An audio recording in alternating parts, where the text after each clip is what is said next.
My mom grounded me for 16 years, and when I finally found out why, she tried to ground me for 16 more. What happened after my mom treated me like a real-life Rapunzel? My mom grounded me for 16 years, and when I finally found out why, she tried to ground me for 16 more.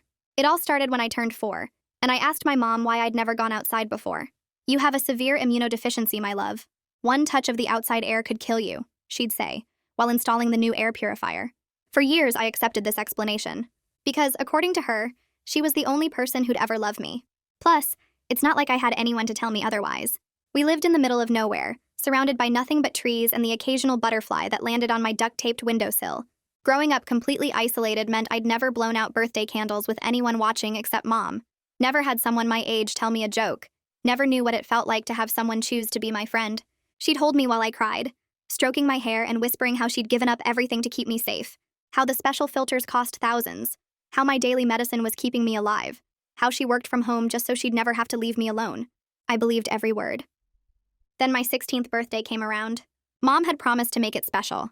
She'd ordered some rare book I'd been begging for that could only be picked up in person at a bookstore 2 hours away. She'd been putting it off for weeks, but the hold expired today. "I'll be back before lunch," she said, kissing my forehead and reciting the usual rules. "Keep the doors locked. Don't answer for anyone." I was sitting in my room, listening to her bike cycle in the distance, when I heard it. A soft knocking at our front door. My heart immediately started racing. No one ever came to our house. Ever. Mom had made sure of that. I crept to the front room and peeked through the peephole. There was a little boy, maybe 6 years old, wearing a shark backpack. Tears were streaming down his face. "Please, I can't find my mommy." His voice was so small, so scared. I pressed my hand against the door, my chest tightening. "I can't open the door, sweetie. I'm sick. Please, I'm scared." For 20 minutes, I watched this little boy cry on our porch. 20 minutes of my heart breaking while my brain screamed at me about all the ways I could die if I opened that door. But something inside me snapped. Maybe it was maternal instinct. Maybe it was just human decency. But I couldn't leave him there. I ran to the kitchen and grabbed Mom's rubber cleaning gloves, then pulled winter gloves over those. Found a painter's mask from the bedroom, safety goggles from Mom's toolbox. Wrapped a scarf around my entire face until only my eyes were visible. I probably looked insane, but I grabbed the grabber stick Mom used for reaching high shelves and finally opened the door. The little boy looked up at me, confused but hopeful. I tried to guide him with the stick, my hand shaking so badly I could barely hold it. That's when he reached out and grabbed a strand of my hair that had fallen loose. "Your hair is pretty," he said innocently. I shut my eyes so tight that I could see stars. This was it. My hair would burn and I would die. But after a few minutes, nothing happened. Then his tiny finger brushed against my wrist, right where there was a gap between my glove and sleeve. Nothing happened. The boy was still crying, trying to tell me what his mom looked like through hiccups and sobs, but I couldn't understand him with all the layers muffling my hearing. This little boy needed human comfort, not some wrapped-up monster with a stick. That's when a thought entered my head, one I hadn't had since I was a child. Maybe I could pull down my mask. Maybe I'd be okay. My body moved faster than my mind, and suddenly I felt my hands take everything off. The mask, the gloves, everything. The boy grabbed my bare hand and whispered, "Thank you." We were both crying. I walked that little boy 2 houses down where his mom was frantically searching for him. The grass felt like velvet under my slippers. The sky was bluer than any blue I've ever seen. When we found his mom, she hugged him so tight, thanking me over and over. I stood in their yard, breathing in the outside air, feeling the sun on my skin for the first time ever. 16 years of believing I would die, and I was perfectly fine. The rage hit me like a physical force. I ran back to our house, my mind racing. If I wasn't sick, if I'd never been sick, then why? Why would she do this to me? I ripped apart her bedroom, throwing clothes from her closet. In the back, I noticed the carpet corner was loose. Underneath, a metal lockbox. Inside were 16 years of disability deposits, $7,000 monthly, all for my severe immunodeficiency. Documents she'd filled out describing how I needed 24/7 care, how I couldn't leave our controlled environment. And at the bottom of the folder, an email she'd sent to a name I didn't recognize just last week. She still believes she'll die if she goes outside. She'd kept me prisoner in my own home for money. I heard Mom's bike bell in the driveway. I didn't move from her desk. Documents spread everywhere. Footsteps on the porch, keys rattling, the doorknob turning. Her eyes went from me to the empty lockbox, to the papers in my hand, to the grass stains on my slippers. 16 years, Mom. She doesn't say anything at first, just stands there staring at me like she's trying to figure out what version of herself to use. Her face goes through these changes so fast I can barely track them. First, her eyes get really wide, and her mouth opens a little like she's shocked. Then her eyebrows pull together and she looks almost scared, and then something else slides over her face that makes my stomach hurt. It's cold and calculating, like she's doing math in her head about how to fix this. She reaches behind her and pushes the door closed with this quiet click that feels louder than it should. Then she sets the book she brought me down on the dresser, moving so slowly and carefully like I'm some kind of wild animal that might bolt if she makes sudden movements. I'm still sitting at her desk with the lockbox open in front of me, and papers spread everywhere, and I can feel my heart beating so hard it hurts. She takes 3 steps toward me, and I grip the edge of the desk harder. She sits down on the bed next to where I'm sitting and reaches out like she's going to take my hand. I jerk away from her so fast I almost knock over the desk chair. She makes this sad face, and her voice comes out all soft and gentle. She tells me I'm confused and I don't understand how complicated medical things are. She says there's so much about my condition that I don't know because she didn't want to scare me. I'm shaking now, and I grab the email printout, the one where she wrote to someone that I still believe I'll die if I go outside. I hold it up right in front of her face, and my hand is shaking so bad the paper rattles. She stops talking mid-sentence, and her whole face changes again. The gentle look drops away, and her jaw gets tight, and her eyes go hard. She stares at the email for a long time, and I watch her realize that the gentle approach isn't going to work. Then she starts crying. The tears just start pouring down her face, and she's making these gasping sounds like she can't breathe. She tells me about my father leaving when I was 3, how he cleaned out their bank account and disappeared, how she had nothing and no way to take care of me. She says the medical system failed us, that she tried to get help the right way, but nobody would listen, that she had no other choice if we were going to survive. Her voice is breaking and she's reaching for me again, but I lean back further. Part of me wants to believe her because she sounds so desperate and sad, and 16 years of her being the only person in my world is hard to just turn off. But I'm looking at the bank statements scattered across the desk, and the numbers don't match what she's saying. Over $1 million across 16 years. $7,000 every single month. That's not desperation money for survival. That's not just getting by.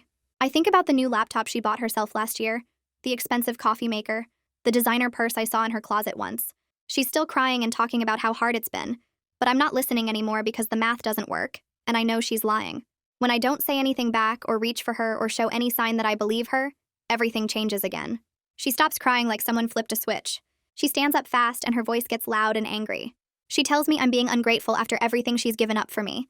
She says I have no idea how hard it's been taking care of me every single day for 16 years, never getting a break, never having a life of her own. Her voice keeps getting louder and I'm shrinking back in the chair. She says I'm selfish and cruel for throwing this in her face, that any other mother would have given up, but she stayed and sacrificed everything. I try to say something about the money, but she talks over me. She's shouting now about how I'll end up in foster care with strangers who don't care about me, who might hurt me or abuse me. She says I can't survive out there without her, that I don't know anything about the real world, that I'll be helpless and alone and probably end up dead in a ditch somewhere. Her face is red and she's breathing hard, and I realize I'm actually scared of her for the first time ever. She takes a step toward me and I grab the lockbox and all the papers I can reach and I run. I make it to my bedroom and slam the door behind me. My hands are shaking so bad I can barely turn the lock, but I manage it. I hear her footsteps in the hallway and then she's right outside my door. I back away from it and sit on my bed with the lockbox clutched against my chest. The papers are crumpled now from how hard I'm holding them, but I can't make my hands relax. I have no idea what to do. I've never made a phone call in my entire life. I've never talked to anyone except Mom. The only voice I've heard besides hers was that little boy this morning and his mother. I'm terrified, but I know I can't stay here. Something has broken between us and I don't think it can be fixed. Even if she's sick like she says, even if she was desperate, she still lied to me every single day for 16 years. She kept me locked in this house and made me believe I would die if I left. She took over $1 million by using me as her excuse. I look around my room and everything feels different now, like I'm seeing it for the first time. The air purifier in the corner that never did anything. The special filters she said cost thousands. The medicine I took every day that was probably just vitamins or sugar pills. I remember seeing an old phone in Mom's desk drawer once when I was looking for tape. I open my bedroom door just a crack and listen. I can hear her moving around in the kitchen. I slip out as quietly as I can and run back to her bedroom. The desk drawer sticks a little, but I yank it open and there's the phone under some papers and rubber bands. It's old and scratched up, but when I hold down the power button, the screen lights up. I run back to my room and lock the door again. I sit on my bed and stare at the phone for a long time. I've watched Mom use her phone before, but I've never touched one myself. I press buttons and swipe at the screen and finally figure out how to get to where I can dial numbers. My finger hovers over the 9. I know 911 is for emergencies, but what if they don't believe me? What if Mom tells them I'm crazy or sick and they believe her instead? What if calling makes everything worse somehow? What if I'm wrong about all of this and I'm ruining her life for nothing? My finger is still hovering and I can't make myself press it. Mom starts banging on my bedroom door and I jump so hard I almost drop the phone. Her voice comes through the door and it's different again, softer and pleading. She says we can work this out together, that she'll get help, that we both need help, and we can do it as a family. She sounds almost normal, almost like the mom I thought I knew. Then her voice changes and gets harder. She says if I don't open the door right now, she's going to take the phone away from me. She says she'll lock up all the evidence and I'll never see it again. She says nobody will believe me without proof. I look down at the lockbox and papers spread across my bed. She's right that I need the evidence. But I also need help, and the only way to get help is to call. My heart is pounding so hard I feel dizzy. I press the 9 and then the 1 and then another 1. The phone starts ringing. A woman's voice answers and asks what my emergency is. I try to talk, but nothing comes out at first. I swallow hard and force words out in this whisper I barely recognize. I tell her I need help. I tell her my mother has been committing fraud and keeping me prisoner. My voice is shaking and I'm talking too fast and probably not making sense. The woman asks me questions and I don't know how to answer most of them. She asks for my address and I realize I don't know it. I've never needed to know our address because I've never been anywhere. She asks what town I'm in, and I don't know that either. I can barely explain what's happening because it sounds so crazy when I try to say it out loud. I tell her about the fake illness and the disability money and being kept inside for 16 years. She probably thinks I'm insane. I'm crying now and the words are coming out all jumbled and I'm sure she's going to hang up or tell me this isn't a real emergency. But she doesn't hang up. Her voice stays calm and gentle and she tells me she's sending police to help me. She asks me to stay on the line with her, and she starts asking me gentle questions about the house and what I can see out my window. She tells me I'm doing the right thing and that help is coming. I hear Mom go quiet outside my door. For a minute, I think maybe she gave up, but then I hear the front door open and close. I don't know if she's leaving or getting something from outside or what. The woman on the phone keeps talking to me and asking questions, and I try to answer, but I'm so scared I can barely think. She stays on the line for what feels like forever. She tells me police are almost there. I'm still holding the phone pressed against my ear when I hear a car pull up outside. I hear voices at the front door and I creep over to my bedroom door to listen. Mom is talking to someone and her voice sounds completely normal and calm and concerned. I hear her say something about her immunocompromised daughter having a mental health crisis. My stomach drops. She's telling them I'm sick and crazy. She's going to make them believe her instead of me. I press my ear against the door and try to hear what the police are saying, but I can't make it out. This was a huge mistake. They're going to believe her because she sounds so reasonable and normal, and I'm the one locked in a bedroom with a phone I'm not supposed to have. I'm the one who's been inside her whole life with no proof I'm normal or sane. The woman on the phone is still talking, but I can barely hear her over the sound of my own heartbeat. I hear footsteps coming down the hallway toward my room and my whole body goes stiff. There's a knock on my door, much firmer than Mom's earlier attempts. A woman's voice says she's a police officer and needs to speak with me. I look at the phone in my hand and the dispatcher tells me it's okay, that I should talk to them. Mom's voice comes from behind the officer, saying something about me being fragile and confused. The officer asks Mom to step back and give us space. I hear Mom make this small noise like she's hurt, but then her footsteps move away. I unlock my door with shaking hands and pull it open just a crack. The female officer is maybe 30 years old with her hair pulled back tight. She has kind eyes, but her expression is serious. She asks if she can come in, and I nod because I don't trust my voice. She steps inside and closes the door most of the way, leaving it open just a few inches. I can hear Mom hovering right outside, her breathing loud and fast. The officer introduces herself, but I immediately forget her name because I'm too busy trying to remember how to act normal around people. She asks if I'm the one who called, and I nod again. Then I remember the lockbox and grab it off my bed, shoving it toward her along with all the papers. My hands are shaking so bad that some of the documents flutter to the floor. I try to explain about the fake illness and the money and being kept inside for 16 years, but the words come out all jumbled and wrong. I sound crazy even to myself. The officer holds up a hand gently and tells me to slow down, that she's here to help. She starts looking through the documents, her eyes moving fast across the pages. I watch her face change as she reads, especially when she gets to the email about me still believing the lie. Her jaw tightens and she looks up at me with this expression I can't read. She pulls out her radio and calls for backup and a supervisor, her voice calm but urgent. Mom must hear this because she pushes the door open wider, asking what's going on. The officer turns to Mom and tells her very firmly that she needs to wait in another room while they investigate. Mom's face does this thing where it kind of crumples and suddenly she's crying. Not the quiet tears from before, but these big sobbing sounds. She starts saying she did what she had to do, that she loves me more than anything, that I don't understand how hard it's been. The officer motions to her partner, a male officer I hadn't even noticed standing in the hallway. He gently guides Mom toward the living room and I hear her voice getting farther away, still explaining and crying and begging them to understand. The female officer asks me more questions about the documents, about my life, about Mom. I answer as best I can, but everything feels surreal, like this is happening to someone else. She takes photos of the documents with her phone, then photos of my room. She asks about the air purifiers and the duct tape on my window, and all the medical supplies Mom kept around. I show her the cabinet full of pills that were supposed to be keeping me alive, the special filters, all of it. She writes everything down in a small notebook. More cars pull up outside and I hear voices and radio chatter. A man in regular clothes comes to my door and introduces himself as a detective. Behind him is a woman who says she's a social worker. My room suddenly feels way too small with all these people in it. The detective starts asking me the same questions the officer already asked, and I have to explain everything again. Then the social worker asks different questions about my daily life and my relationship with Mom. I try to answer, but I keep losing track of what they're asking, because I've never had a real conversation with strangers before. The social worker has a soft voice, and she keeps telling me I'm doing great, but I can't look at her face for more than a second at a time. It's too much, too intense. The detective takes the lockbox and all the documents, putting them in plastic bags. He photographs my room from different angles: the air purifiers, the window, my bed. Everything that was private and mine is now evidence of what Mom did. I can hear Mom in the other room talking to the other officer, her voice rising and falling. Sometimes she's crying, sometimes she sounds angry, sometimes she sounds like the Mom I've always known, calm and reasonable. That's almost worse than the crying.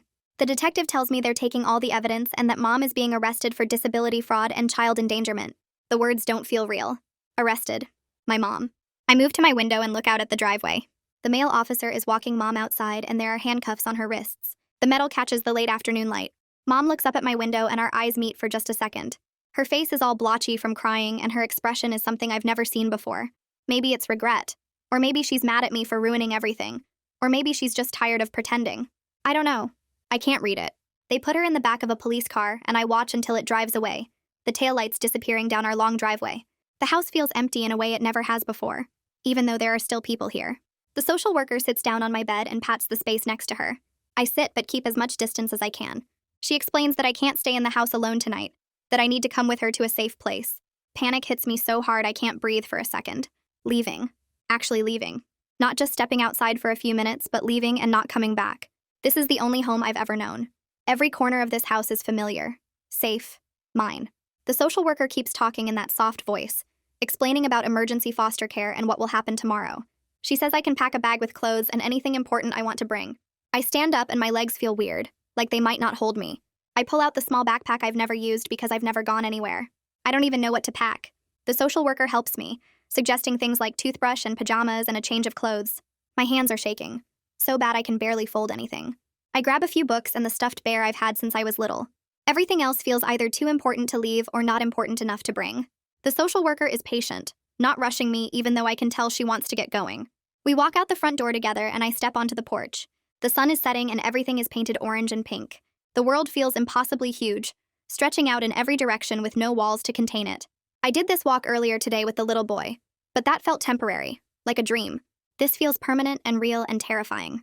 The social worker's car is parked in the driveway, and she opens the passenger door for me. I climb in and immediately press myself against the door, as far from her as I can get. She starts the engine and we begin moving. I've never been in a moving car before. The trees slide past the windows and my stomach lurches with every turn. The motion is wrong, disorienting, like the whole world is tilting. We reach the end of our long driveway and turn onto an actual road with other cars. Headlights coming toward us, red taillights ahead of us, street lights starting to flicker on. The social worker tries to make small talk, asking about my favorite books and subjects I might be interested in studying. I can't answer. My throat is too tight and I'm too busy trying not to completely fall apart. Every sound is too loud, every light too bright, every movement too fast. We drive for maybe 20 minutes, but it feels like hours. Finally, we pull up to a normal-looking house in a neighborhood with other houses close by. The social worker tells me this is an emergency foster home with a nice couple who help kids in situations like mine. We walk up to the front door and she rings the bell. An older couple answers, probably in their 60s. The woman introduces herself as Perdita, and the man is Jeremiah Spears. They smile at me and say welcome, and I can't process any of it. Their faces are kind, but they're strangers, complete strangers, and I'm supposed to stay in their house. Perdita shows me down a hallway to a small bedroom. There's a bed with a flowered bedspread and a dresser and a window with actual curtains. She tells me the bathroom is across the hall and that I should make myself comfortable. Then she and the social worker and Jeremiah all leave me alone. I sit on the bed and stare at the wall. The house makes noises I don't recognize, settling sounds and footsteps from other rooms and the hum of appliances. I can hear Perdita and Jeremiah talking quietly somewhere, their voices a low murmur. 3 hours pass and I don't move except to shift positions when my legs go numb. I can't sleep even though I'm exhausted. Every time I close my eyes, I see Mom's face in the police car window, or I imagine someone coming into this room, or I remember that I'm in a stranger's house and might never go home again. Morning comes eventually, and I hear sounds in the kitchen. Perdita knocks softly on my door and tells me breakfast is ready. I force myself to stand up and walk out there. The kitchen is bright with sunlight and there's food on the table. Eggs and toast and orange juice. Perdita and Jeremiah are already sitting down and they gesture for me to join them. I sit in the empty chair and stare at my plate. I don't know what to do. Do I wait for them to start eating? Do I say something first? Do I ask permission? I've never eaten a meal with anyone except Mom, and she always served me in my room. Jeremiah picks up his fork and starts eating, and I guess that means I can too. I pick up my fork, but my hand is shaking, and I feel their eyes on me even though they're trying to act normal. Perdita asks if I slept okay, and I manage to shake my head no. She makes a sympathetic sound and says that's understandable given everything I've been through. I take a tiny bite of eggs and they taste like nothing because my mouth is too dry. The silence stretches out and I can tell they don't know what to say to me. I'm too weird, too broken, too much. They probably regret agreeing to take me in. Jeremiah tries asking about what grade I should be in, and I have to explain I've never been to the school. Perdita's eyes get sad, and she exchanges a look with Jeremiah. We finish breakfast in awkward quiet, and I escape back to the bedroom as soon as I can, leaving my plate half full because I couldn't swallow another bite. I spend the rest of the morning sitting on the bed staring at the wall. Around noon, I hear a car pull up outside and voices at the front door. Perdita knocks softly and tells me the social worker is here with a doctor who needs to examine me. My stomach drops. I follow them to the living room where a woman in scrubs is setting up equipment on the coffee table. She introduces herself and explains she needs to do a physical exam and take some blood samples to confirm I don't actually have an immunodeficiency. I nod, but my hands are already shaking. The doctor asks me to sit on the couch and starts by checking my eyes and ears with different tools. Each time she moves closer, I flinch away without meaning to. She's patient and keeps explaining what she's doing before she does it, but my body won't stop reacting like she's going to hurt me. When she needs to listen to my heart, I have to lift my shirt and I feel exposed and vulnerable with all these strangers watching. The stethoscope is cold against my skin and I jump at the contact. She moves it around my chest and back, asking me to breathe deeply, and I try to follow instructions, but my breathing is too fast and shallow. Next comes blood pressure, which involves a tight cuff squeezing my arm until it hurts. Then she needs blood samples and produces several glass tubes and a needle. I've never had a needle before, never had any medical procedure that Mom didn't fake with vitamin pills and placebo shots. The doctor ties rubber tubing around my upper arm and swabs the inside of my elbow with something cold and wet. I watch the needle approach my skin and close my eyes tight. The prick is sharp, and then there's a weird pulling sensation as she fills tube after tube with my blood. I feel dizzy watching the red liquid flow out of my body. When she's finally done, she puts a cotton ball and tape over the spot and tells me to keep pressure on it. The whole exam takes almost an hour, and by the end I'm exhausted and shaking. The doctor reviews her initial findings with the social worker while I sit there trying not to cry. She says preliminary observations show I'm completely healthy, no signs of immune system problems or serious illness. However, I have severe vitamin D deficiency from lack of sunlight exposure and noticeable muscle weakness from lack of physical activity and exercise. She recommends supplements and physical therapy along with regular checkups to monitor my progress. The social worker writes everything down and thanks the doctor, who packs up her equipment and leaves. I go back to the bedroom and lie down, my arm throbbing where she took the blood. The next week becomes a blur of appointments. Tuesday. I meet with a different doctor who does more tests and asks detailed questions about my medical history that I can't answer, because everything Mom told me was lies. Wednesday, the social worker takes me to a therapist office where I sit in an uncomfortable chair while a woman asks how I'm feeling and I don't know what to say. Thursday, 2 police investigators come to the Spears house and interview me for 3 hours about Mom's fraud, making me go through the whole story again in painful detail. Friday, I have another appointment with the first doctor to go over test results. Each interaction drains me completely because I have to explain my situation over and over to strangers, while also trying to learn basic social skills I should have developed years ago. The therapist keeps reminding me to make eye contact when people talk to me, but it feels wrong and uncomfortable, like I'm doing something I shouldn't. The investigators expect me to remember specific dates and details I never paid attention to because I thought I was dying and nothing else mattered.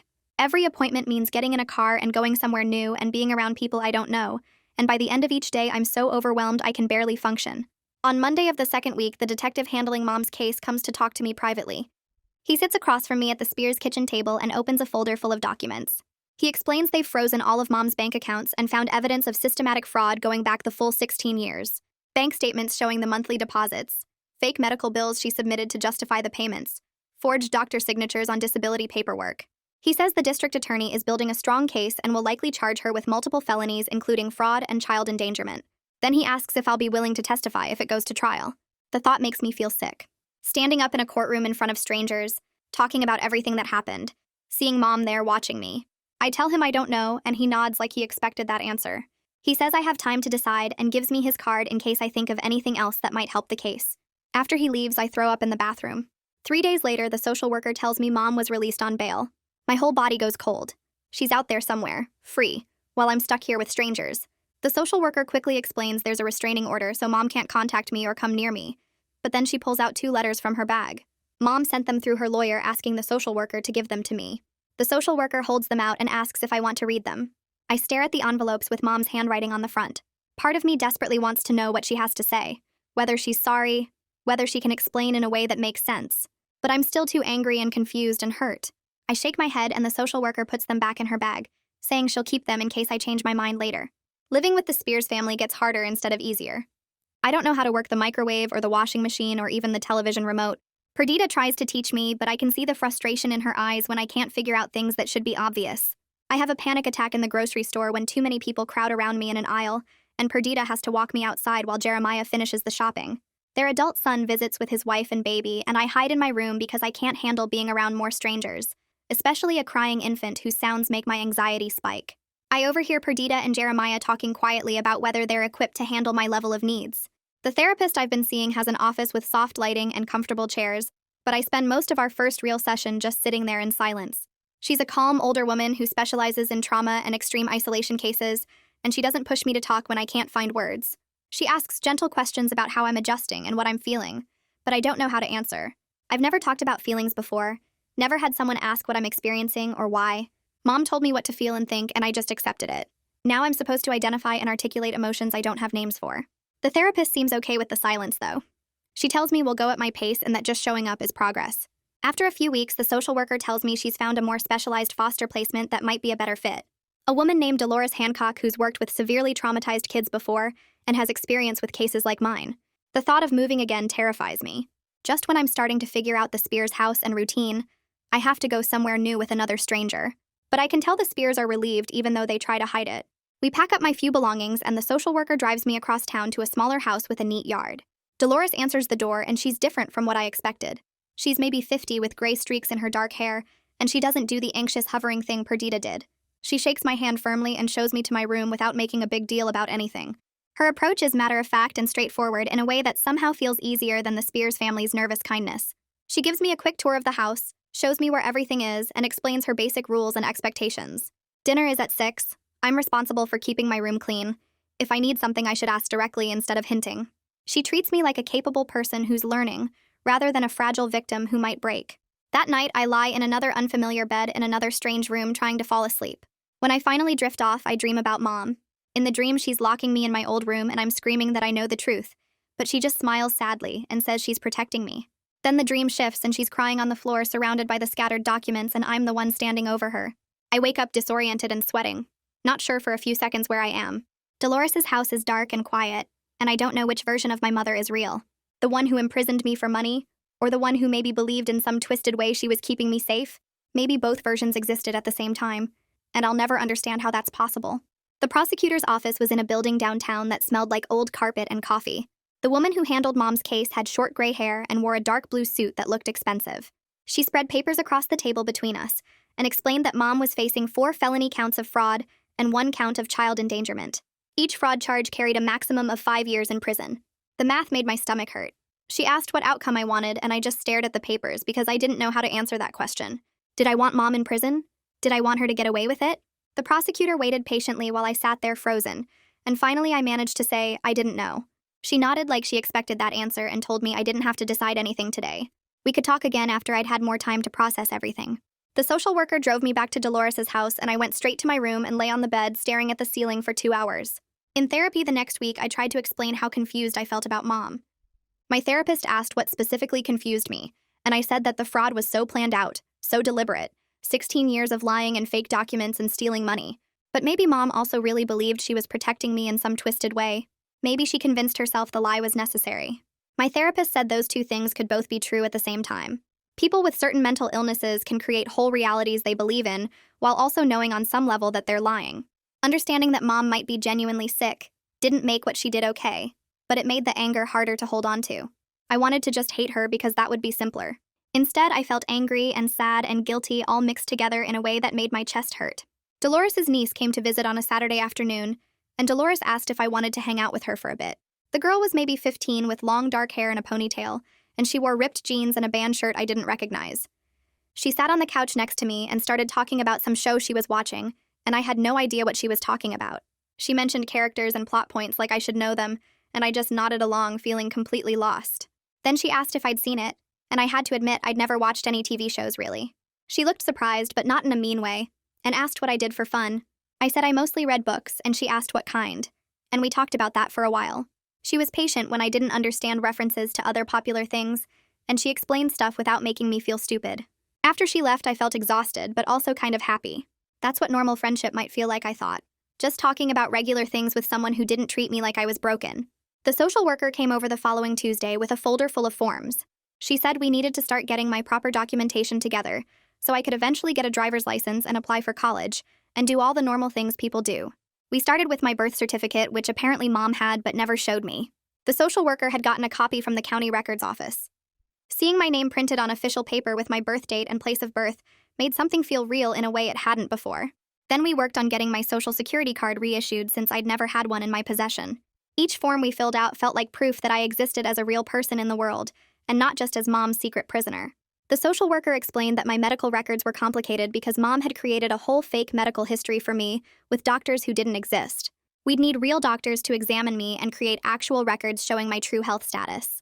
It was going to take months to untangle all of Mom's lies and replace them with truth. 2 weeks after that, the social worker called and said Mom's lawyer had contacted her requesting a supervised meeting between me and Mom. He said Mom wanted healing and closure and a chance to explain things to me properly. The social worker asked if I wanted to do it, and I felt my whole body go tense. Part of me was terrified to see Mom again, but part of me desperately needed answers about why she did this, and whether she ever really loved me and what she was thinking all those years. I said yes before I could change my mind, and the social worker set it up for the following Monday. The meeting happened in a bland office at the social services building with gray walls and uncomfortable plastic chairs. The social worker sat in the corner taking notes while I sat at the table waiting. When Mom walked in, she looked smaller than I remembered. Her hair had more gray in it, and she had dark circles under her eyes. She looked older and tired and sad. She started crying the second she saw me and reached out like she wanted to hug me, but the social worker said no physical contact. I just sat there feeling numb and disconnected, like I was watching this happen to someone else. Mom tried to explain through her tears that it started as temporary desperation, after my father left her with nothing. She said she had no job skills and no money and no way to support us. The disability payment seemed like a solution at first just to get through a hard time. But then months turned into years, and it became impossible to stop without admitting the fraud. She insisted she loved me and tried to make my life as good as possible within the constraints she'd created. She said she bought me books and art supplies and tried to make our home comfortable. She said she thought she was keeping me safe from a dangerous world. But it all sounded like excuses to me. Loving someone doesn't mean locking them in a house for 16 years. Wanting to protect someone doesn't mean lying about a deadly illness. I sat there listening and felt nothing but coldness inside. I finally asked her directly if she ever planned to let me out. Mom's face crumpled and she admitted she didn't know. She said she kept thinking she'd figure something out, but years kept passing, and the lie became her whole life too. She was trapped by it just like I was, she said. She begged me to understand that she was sick and needed help, not prison. She said she'd get treatment and make things right somehow. Part of me wanted to reach across the table and comfort her like I used to when she cried, but I stayed silent and still. After a while, the social worker said our time was up and Mom was escorted out still crying. After the meeting, I felt worse instead of better. I thought seeing Mom and hearing her explanation would give me some kind of closure, but instead I just felt more confused about everything. In my next therapy session, I told my therapist that I didn't know what to feel or think anymore. She said I could acknowledge that Mom probably had real mental illness and genuine desperation, while still holding her responsible for the harm she caused me. Those things weren't opposites. Mom being sick didn't erase what she did to me. Mom being desperate didn't make the 16 stolen years okay. I could understand her situation and still be angry about mine. That made sense in my head, but my feelings were still a tangled mess. 3 days later, the prosecutor called and said they were offering Mom a plea deal. Mom would admit to the fraud charges and agree to pay restitution from the remaining money in her accounts. She'd serve 5 years of probation with required psychiatric treatment instead of going to prison. The prosecutor asked my opinion on the deal, and I realized I didn't want Mom in prison. I didn't want her to suffer in some cell somewhere, but I also never wanted to see her again. I told the prosecutor that, and she said the deal could include a restraining order preventing Mom from contacting me until I turned 18 and could decide for myself. That felt right somehow. Mom would get help and pay back the money, and I'd be free to build my own life without her in it. Mom signed the plea deal 2 days later. The social worker called to tell me it was official, and that Mom agreed to everything, including the restraining order. I wouldn't have to see her or hear from her until I turned 18 and could decide for myself if I wanted contact. Part of me felt relieved, but another part felt sad in a way I couldn't explain. The next week, my tutor arrived for our first session. Her name was Miss Duffy, and she brought boxes of workbooks designed for elementary school kids. She spread them across Dolores's kitchen table and asked me to try some basic math problems so she could see where I was at. I stared at the addition problems meant for third graders, and my face burned with shame. I was 16 years old doing math that little kids could solve. But I also felt excited because I'd always wondered about numbers and how they worked. Miss Duffy was patient when I got things wrong and didn't treat me like I was stupid. She just explained things different ways until something clicked. We met 3 times a week, and slowly I started understanding concepts I'd never learned. Dolores took me grocery shopping that same week to practice normal life skills. The store was overwhelming with its bright lights and crowds of people pushing carts. I froze just inside the entrance while Dolores gently guided me toward the produce section. She showed me how to pick out apples and check if they were ripe. My hands shook as I put items in the cart because everyone seemed to be staring at me even though they probably weren't. We practiced using the self-checkout machine, and I scanned items one at a time while anxiety made my chest tight. Dolores didn't rush me or act annoyed when I messed up. She just helped me fix the mistake and kept going. Each trip to the store got slightly easier, but I was always exhausted afterward from the stress of being around so many strangers. We also practiced taking the bus, which terrified me even more than the grocery store. Dolores rode with me the first few times and showed me how to read the schedule and pay the fare. I sat pressed against the window watching the world go by and trying not to panic about being in this moving box with strangers. Everything felt dangerous even though I knew logically that I was fine. I was determined to learn these basic skills that everyone else knew how to do. I wanted to prove I could survive in the world Mom said would kill me. 3 weeks after starting tutoring, I woke up with a scratchy throat and stuffy nose. Panic hit me immediately. My body ached and I felt hot and cold at the same time. I stumbled to Dolores's room and woke her up crying that something was wrong with me. She felt my forehead and said I probably just had a cold. But I couldn't stop thinking that maybe Mom was partially right. Maybe I was fragile and vulnerable and couldn't handle the outside world.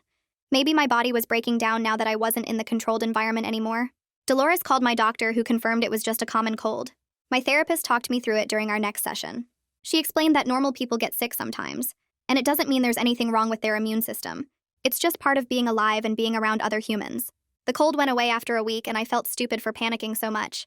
But my therapist said it made sense that I'd be scared given everything Mom told me for 16 years. A few days after I recovered, the doorbell rang and Dolores answered it. The little boy from that first day stood there with his mother. I recognized them immediately, even though it had been over a month since everything happened. His mother asked if she could come in and talk to me. We sat in Dolores's living room, and she thanked me again for helping her son that day. She said she'd been worried about me and wanted to check how I was doing. The little boy showed me a drawing he'd made of us holding hands. Seeing him reminded me of the exact moment everything changed, when his tiny hand touched mine and I realized I wouldn't die. I told his mother I was grateful it happened, even though everything since had been terrifying. She squeezed my hand and said I was brave. After they left, I cried for reasons I couldn't fully explain. The social worker helped me apply for disability support the following week. It felt weird and complicated given what Mom had done. But the social worker explained I qualified for assistance as someone recovering from severe trauma and educational neglect. The paperwork asked questions about my limitations and needs. I had to describe how I struggled with basic tasks that normal teenagers could do easily. It was humiliating but also necessary because I needed help during this transition period. The irony wasn't lost on me that I was getting real disability support after Mom's fake disability fraud. But my situation was true even if it felt strange. My therapist suggested I start attending a support group for teens in foster care. I was terrified to be around a group of strangers my own age. But I went to the first meeting and sat in the back corner hoping no one would notice me. A girl with bright red hair sat down next to me and introduced herself as Abigail Bailey. She cracked jokes during the meeting and didn't seem bothered by the heavy topics everyone discussed.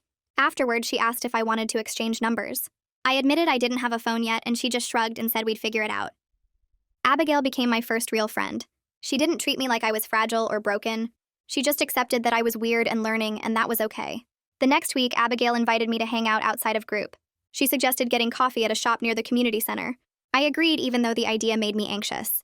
We sat at a small table by the window, and Abigail talked easily about music and movies and things happening at her school. I was awkward and didn't understand half the cultural references she made, but she just explained things without making me feel stupid. She filled the silences when I couldn't think of what to say. I watched other teenagers laughing and talking around us and felt like I was seeing a world I'd never been part of. Abigail didn't seem bothered when I admitted I'd never heard of popular bands or didn't know what certain slang words meant. She just filled me in and kept the conversation going. During my next therapy session, I talked about my complicated feelings about Mom. I was angry about the 16 stolen years, but I was also grieving the mother I thought I had, the one who sacrificed everything to keep me safe. My therapist helped me understand that both versions existed in some way. Mom probably did have real mental illness and genuine desperation, but that didn't erase what she did to me. Her being sick didn't make the 16 years okay. I could understand her situation and still be angry about mine. Those things weren't opposites. I didn't have to choose between hating her completely or forgiving her completely. I could hold both truths at the same time. The prosecutor called a few days later with news about the restitution from Mom's plea deal. The money was being put into a trust fund for my future education and living expenses. It wasn't anywhere near the full amount Mom had collected over 16 years, but it was enough to give me some financial stability as I figured out my life. The social worker explained how the trust worked and when I'd be able to access the money. Knowing I had that safety net made the future feel slightly less terrifying, even though everything was still overwhelming and uncertain. A week later, Dolores drove me back to the house to pack up my remaining stuff before it got sold to cover Mom's legal fees. The whole drive there, my stomach felt twisted up and I kept picking at the edge of my sleeve. Dolores didn't try to make small talk, which I was grateful for. She just drove and let me sit with whatever I was feeling. When we pulled into the driveway, I stared at the house through the windshield for a full minute before I could make myself open the car door. Everything looked the same, but smaller somehow. The trees that used to seem so tall now just looked like regular trees. The house that had been my entire universe for 16 years was just a regular house that needed new paint. Dolores unlocked the front door with the key the social worker had given her, and we stepped inside. The air smelled stale and dusty because nobody had been there in weeks. I walked through the living room, touching the couch where I used to read for hours, the kitchen table where Mom and I ate every meal together, the windowsill where I used to watch butterflies. My feet carried me down the hall to my bedroom without me really deciding to go there. I pushed open the door and just stood in the doorway staring. The room looked so small. For 16 years, this space had been everything. My bed, my desk, my bookshelf, the duct-taped window. Now it just looked like a sad little room where a kid had been kept prisoner. I walked to the closet and started pulling out boxes of my things. Old books, art supplies, random stuff I'd collected over the years. At the bottom of the closet, I found a stack of journals I'd kept when I was younger. I sat down on the floor and opened the first one. The pages were filled with drawings of places I'd imagined. Parks with swings and slides, schools with lockers and cafeterias, houses with front yards where kids played. I'd drawn families having picnics and people walking dogs and kids riding bikes. On every page were stories I'd written about what I thought the outside world was like. Most of it was completely wrong because I'd only seen pictures in books. I'd imagined that grass was rough like carpet, and that wind made a whistling sound you could hear from inside buildings. I'd thought everyone outside wore masks because of germs, and that cars were much bigger than they actually were. Reading these journals made my chest hurt in a way that was hard to describe. I wanted to reach back through time and tell that little girl that she wasn't sick, that Mom was lying, that she deserved to go outside and have friends and live a normal life. But I couldn't. That little girl was gone, and I was what was left. I closed the journals and packed them in a box because even though they hurt to read, I couldn't throw them away. Dolores helped me carry everything out to her car. We made 3 trips back and forth, loading boxes into the trunk and back seat. On the last trip, I stood in my old bedroom one more time. I tried to remember what it felt like to believe this room was keeping me safe, to think the outside world would kill me. But I couldn't access that feeling anymore. Now I just felt angry and sad and confused. I turned off the light and closed the door behind me. 2 days later, Dolores drove me across town to a building that housed the transitional living program for foster kids aging out of the system. A social worker met us in the lobby and took us upstairs to show me my apartment. It was small, just one room with a bed and desk and tiny kitchen area, plus a bathroom. But it was mine. My own space that nobody else controlled. The social worker explained the rules about quiet hours and checking in with staff and attending required life skills classes. She gave me keys and showed me how to lock the door. After she left, I sat on the bed and looked around. I had my own apartment. The thought was exciting and terrifying at the same time. What if I couldn't handle this much independence? What if I messed everything up? Dolores must have seen the panic on my face because she sat down next to me. She told me I could call her anytime and that she'd check in regularly. She reminded me I had support services and that learning to live independently was a process. Then she left, and I was alone in my own place for the first time ever. I spent that first night organizing my stuff and trying not to freak out. The next week, I enrolled in an alternative high school program designed for kids who'd had their education interrupted. The intake counselor barely reacted when I explained I'd never been to the school before and was working at maybe a 5th grade level. She just nodded and said they'd work with whatever level I was at. My first day, I was so nervous I almost threw up in the parking lot. But when I walked into the classroom, nobody stared or asked invasive questions. The other students were focused on their own work. Some looked older than me, some younger. During break, one girl asked if I was new, and when I said yes, she just said cool, and went back to her phone. The teacher gave me assessment tests to figure out where to start. I did okay on reading comprehension, but struggled with math and had huge gaps in basically every subject. She created a learning plan and assigned me to work with a tutor twice a week. Over the next few weeks, I fell into a routine. School 3 days a week, therapy on Tuesdays, life skills classes on Thursdays, tutoring on Wednesdays and Fridays. Abigail and I started meeting up for coffee on Saturday afternoons when she didn't have family stuff. Some days were harder than others. I'd have panic attacks about being in public spaces or get overwhelmed by too many people talking at once. But I was learning to manage the anxiety without completely shutting down. I practiced the breathing exercises my therapist taught me. I gave myself permission to leave situations when I got too overwhelmed. 6 weeks after everything had started falling apart, I could feel myself slowly building something new. Then I had my first real fight with Dolores. She'd stopped by to check on me and noticed I hadn't been doing my laundry or cleaning my apartment properly. She started talking about responsibilities and following through on basic tasks. I got defensive and snapped at her that she wasn't my mom and couldn't tell me what to do. She stayed calm and said that actually, yes, as my caseworker, she could set expectations, and that taking care of my living space was part of learning independence. I raised my voice and said some things I didn't mean. She didn't yell back. She just waited until I was done, and then said we'd talk more when I'd calmed down. After she left, I felt awful, but also kind of relieved. I'd gotten angry at her, and she hadn't made it about her feelings or used it to manipulate me. She'd just held her boundary and let me have my emotions. The next day, I called and apologized. She accepted it, and we talked about better ways to handle conflict. I realized this was what normal teenage development looked like. Testing boundaries, getting frustrated, learning to communicate. Dolores wasn't mom. She could handle my anger without making me feel like a bad person for having feelings. During my next tutoring session, my tutor told me I was making really good progress. She said if I kept working this hard, I might be able to take the GED exam within a year. Having that concrete goal made everything feel more real. I wasn't just surviving anymore. I was actually working toward something. That night, I sat down at my desk and wrote a letter to Mom. I didn't plan to send it.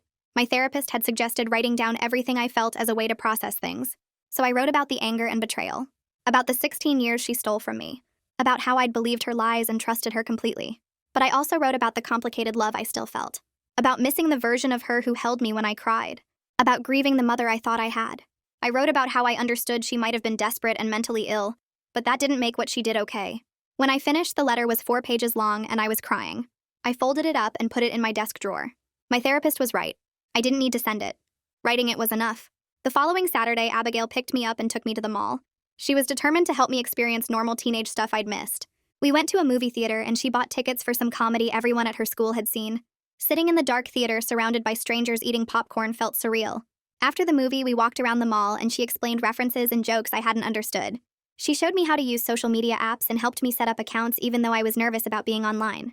We went into clothing stores and she helped me pick out things I actually liked instead of the plain practical stuff Mom had always ordered online. She taught me about different music genres and made me playlists. She was patient when I didn't know things that seemed obvious to everyone else. Having a friend who treated me like a normal person instead of a victim made me feel more human. One night I was lying in bed in my small apartment, and I realized I was thinking about the future in concrete ways. Not just surviving day to day, but actually planning ahead. Maybe I'd study psychology or social work after getting my GED. Maybe I'd get a job helping other kids who'd been through trauma. Maybe I'd move to a bigger city someday, or maybe I'd stay local. I didn't know yet, and that was okay. For 16 years, my future had been just more of the same. More days locked inside. More years of believing I was sick. More time in that small room thinking it was my whole world. Now the future felt wide open. It was scary because I had no idea what would happen or if I'd be okay. But it was also exciting because for the first time in my life, I got to choose what came next. I got to decide who I wanted to become. 2 weeks later, the social worker stopped by my apartment for one of her regular check-ins. She sat at my small kitchen table and told me Mom was following all her probation rules and going to the psychiatric treatment sessions they required. I nodded and looked down at my hands because I didn't want to ask how Mom was doing or if she talked about me in therapy. The social worker seemed to understand and moved on to asking about my own progress instead. I was still focused on getting through each day without falling apart, and that took all my energy. The next Saturday, Abigail took me to the mall again because I needed new shoes, and she said it would be good practice being around people. We were walking through the food court when the crowd suddenly felt too thick and too loud. My chest got tight and I couldn't breathe right, and my hands started shaking. Everything around me blurred, and I thought I might pass out right there on the sticky tile floor. Abigail noticed immediately and guided me outside to a quiet bench without making a big deal about it. She sat next to me and told me to breathe slowly while she counted. After a few minutes, the panic faded and I felt embarrassed and stupid. Abigail told me she gets anxiety attacks too sometimes and has to leave class to calm down in the bathroom. We talked for a while about how everyone struggles with something even if you can't see it from the outside. Knowing she dealt with hard things too made me feel less alone and less broken. At my next therapy session, we started working on bigger goals beyond just surviving day to day. My therapist asked what I actually wanted from my life, not just what I needed to get by. I sat there staring at the wall because I honestly didn't know how to answer. For 16 years, wanting anything was pointless because my world was one room and Mom's rules. She gave me homework to think about 3 things I might want to try or learn or become. On Monday, I started attending regular classes at the alternative school instead of just tutoring sessions. The teacher was discussing a book about a girl escaping from a cult, and she asked the class what we thought about the main character's choices. My heart pounded, but I raised my hand and said, I thought the character was brave for leaving, even though she didn't know what came next. The teacher smiled and told me I made a really good point about how courage means acting, despite fear not having no fear at all. I was exhausted and awkward during the whole class, but I did it. That evening, Dolores knocked on my apartment door and came in with takeout food for both of us. While we ate, she told me she was proud of how much progress I'd made in just 2 months. I realized I was proud too, even though everything still felt incredibly hard most days. I was learning to be a real person in the actual world instead of the prisoner Mom had created. Building a life that belonged to me felt scary, but also important. Later that night, I stood outside my apartment building watching the sun go down. The sky turned orange and pink and purple, and I thought about that little boy with the shark backpack who accidentally gave me my whole life back. I wasn't healed and I wasn't okay yet, but I was free. I was learning new things every day, and finally living in the real world instead of that isolated house. Some days I felt terrified of everything, and some days I felt angry about the 16 years Mom stole. Some days I even missed how simple my old life was when I didn't have to make choices or face strangers or figure out who I wanted to be. But I was choosing to keep moving forward into whatever came next because that was the only direction I could go now.